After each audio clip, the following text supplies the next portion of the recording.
Halo, selamat datang kembali di audiobook novel yang berjudul Salah Meminang, karya Asri Faris. Pengisi suara, Momo. Bab 74. Langsung saja yuk kita dengarkan, cekidot. Zuki mengendurkan jari-jarinya yang digenggam Asar. Ia melepaskan secara perlahan, sebab si penggenggam sudah tertidur pulas. Tak masalah sebenarnya digenggam sepanjang malam sekalipun. Namun karena ia hendak ke kamar mandi, tentu harus memisahkan diri. Pria itu cukup pulas, sehingga tidak menyadari kalau Zuki turun dari ranjang. Sebenarnya ada rasa di hati ingin meminta tolong, namun ia tidak tega untuk membangunkan suaminya yang sedang terlihat sangat nyenyak. Zuki terduduk, mengambil selang infus dengan hati-hati. Turun perlahan agar tidak menimbulkan gerakan yang bisa mengganggu tidur pria di sampingnya. Zuki meringis tatkala ada sedikit nyeri pada kakinya kala ia pijakan di lantai keramik rumah sakit.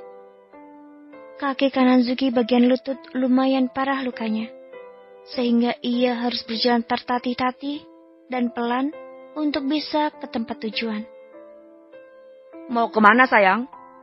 Suara Asar menyeru, membuat langkah Zuki yang baru saja dimulai terhenti. Asar langsung mendekati istrinya. Aku mau ke kamar mandi, Mas. Kenapa nggak bangunin aku? Terus apa gunanya aku menunggu di samping rancangmu? Kamu tidur, Mas. Aku nggak tega buat bangunin kamu. Mas kan udah bilang, jangan sungkan. Kalau mau ngapa-ngapain, aja ngomong. Tukas Asar yang masih setia dengan wajah khawatir. Iya, Mas. Zuki mengangguk paham. Tanpa menunggu lama, pria itu langsung menggendong istrinya menuju kamar mandi. Zuki menurut saja. Itu cukup menghemat waktunya untuk sampai, daripada harus tertatih walaupun jaraknya dekat. Hanya sekitar 3 meter, namun rasanya cukup merepotkan bila sedang kondisi sakit. Kamu keluar dulu, Mas. Zuki merasa bingung karena suaminya masih keras ingin menunggu di dalam. Aku tunggu di sini saja. Aku bawain selang infusnya. Gak mau, Mas. Malu. Cepat keluar. Nanti selang infusnya aku cantolin di situ. Zuki menunjuk gantungan di tembok kamar mandi. Pria itu nampak membuang napas berat sebelum akhirnya keluar dari kamar mandi dan menunggunya tepat di depan pintu kamar mandi. Jangan dikunci, seru Asar dari luar. Setelah kegiatan Zuki selesai, ia segera keluar dari kamar mandi dan membuka pintunya. Asar sudah bersiap membantu istrinya kembali ke ranjang. Maaf, Mas, aku jadi merepotkan kamu. Ujar perempuan itu merasa sungkan. Udah kewajiban aku. Sama sekali tidak masalah dan tidak merepotkan. Udah sejauh ini melangkah masih saja sungkan dalam hal pribadi. Maaf ya, karena aku orang yang memang tidak asyik. Sehingga membuatmu menjadi tidak nyaman untuk mengutarakan apapun hal. Bukan gitu, Mas. Kok malah jadi salah tanggap? Au. Aduh, ini perbannya terbuka. Kalau Zuki merasa tidak nyaman dengan perban kecil yang ada di kakinya. Masih sakit? Terdengar suara Asar yang panik. Ia memeriksa tangan, siku Zuki. Udah bisa dilepas ini kayaknya, hampir kering lukanya. Harusnya jangan sampai kena air dulu. Kamunya ngeyel, tadi dibantu gak mau. Nasihat pria itu menyorot cemas. Zuki merengut, gadis itu senang diperhatikan. Tapi merasa sebaliknya juga diprotes untuk kebaikannya. Aku mau pulang, Mas. Udah gak betah di rumah sakit terus. Ujar Zuki jengah.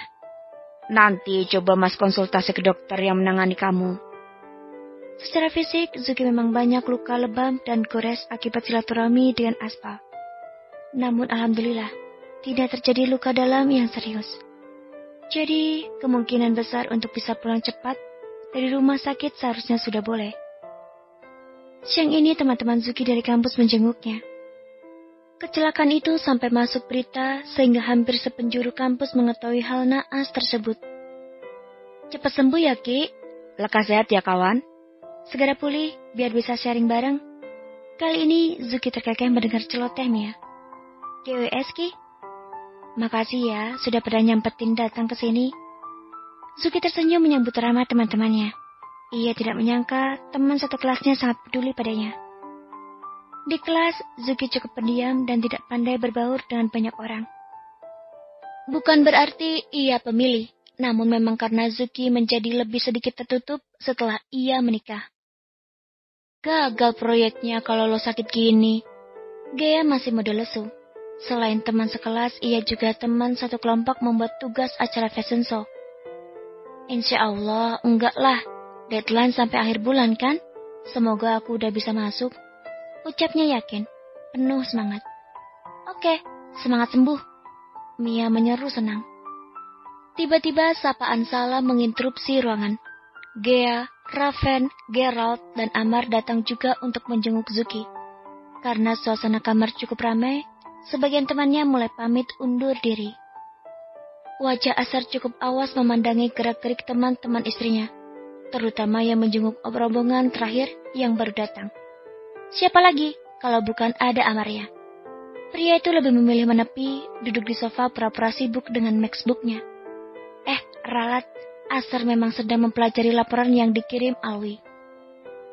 Pria itu sibuk di depan layar monitor, namun pendengarannya menjadi menajam dengan mencuri dengan obrolan para remaja yang sebentar lagi menginjak dewasa. Sorry, baru sempat cenguk, nungguin dua manusia ini ngajakin bareng. Gea menunjuk ke arah Raven dan Geralt. Santailah, udah mau sembuh kok. Nanti sih rencananya mau pulang kalau udah dibolehin. Jangan pulang dulu, nunggu benar-benar sehat. Suara Amar terdengar khawatir. Cie, perhatian. Celetuk Raven usil. Asar yang mendengar mulai agak terganggu dengan tingkah mereka, terutama Amar yang menatap Zuki secara intens. Iya, tentu saja Amar memanfaatkan momen langka ini, mengingat ia tidak diperbolehkan menjenguk Zuki kalau sendiri. Asar terlalu pencep. Jadi walaupun anak itu mengaku sudah ikhlas dengan takdir, ia masih saja was-was pria itu akan bertindak di luar jangkauan. Posisi Amar yang duduk di bibir ranjang, tak berhenti melempar senyum pada Zuki yang terbaring dengan menyandarkan kepalanya di kepala ranjang. Cukup membuat Asar merasa jengah. Ini masih sakit ya, Ki? Jangan dipegang. Asar menyeru begitu melihat Amar meneliti luka di bagian lengannya. Pria itu masih setia di depan Maxbook, namun telinganya awas mendengar gerak-gerik mereka. Aduh, si pengganggu ngagetin aja. Cuma mau lihat doang, iya kan, Ki? Amar menatap kesal Asar, namun langsung senyum begitu pandangannya beralih menatap di depannya, bertemu dengan netra Zuki. Kalau sudah begini, Gea yang biasa mengerti situasi dan kondisi, ia akan segera mengajak teman-temannya pulang sebelum tambah memanas. Pulang yuk, biar Zukinya istirahat, dari tadi diajak ngobrol terus, kasian. Gea mulai melancarkan aksinya. Ya elah, bentar napa Ge, baru juga sampai. Kasian Zuki butuh support. Raven tumben-tumbenan menyumbangkan suaranya. Biasanya anak itu yang paling malas diajak sosial.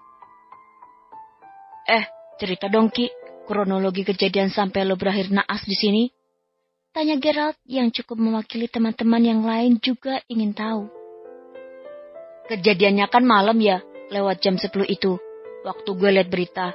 Emang lo mau kemana malam-malam gitu pakai motor sendirian? Zuki tersenyum tenang, walau sebenarnya dia tidak tahu harus menjawab apa. Sampai di sini dulu ya ceritanya. Terima kasih sudah mendengarkan debrean aku. Jangan lupa like dan follow Momo ya. Aku tunggu di bab berikutnya. Bye-bye.